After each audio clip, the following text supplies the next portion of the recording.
Our emotions are intense, and we can't always account for our moods. We can't always account for the behaviour of others. What is one of our emotions that constantly hounds us, that we struggle to deal with? It is our propensity to feel guilty. When we think of guilt, it is in essence a form of rumination, a begrudging sense of responsibility that we feel that the events of the past are centered around the actions of one thing, and that is ourselves. You could even call it a backward worry, where we ruminate into our deeds of the past. Our guilty connotations are intense because they are geared by our emotions, where they accompany a sense of imagery that forms the frame of our guilty feelings.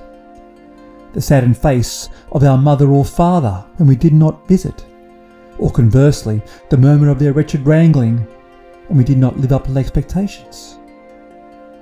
We don't need to be an artist or a musician to create the sounds and imagery that guilt can contrive.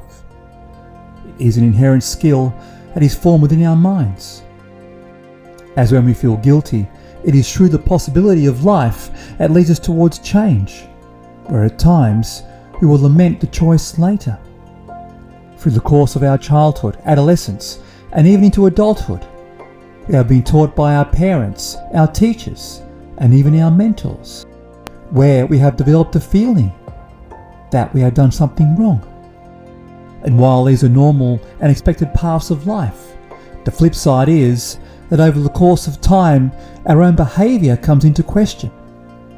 We have emotions that drive our passions and desires, as while these are vehicles for our happiness, they can also bring us into detriment. Real guilt becomes our leading curse of being judged by others.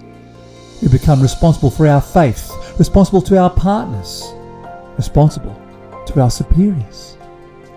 Even at times when we feel guilty, we may not even know exactly what we are responsible for, as it is our overt or perhaps covert tendency to judge our fellow humans that feeds our guilt. So not only is guilt undeniably detrimental to our lives, it is also undeniably inevitable. So how do we heal our guilt? We must simply own it. Guilt, like anxiety and depression, is an unwelcome feeling where we try too hard to discard it. If we though decide to own our guilt, we have an opportunity to accept it, as opposed to building up friction with it. By owning our guilt, we can articulate exactly what we are guilty of, understanding what we fear and what is holding us back to allow it to pass.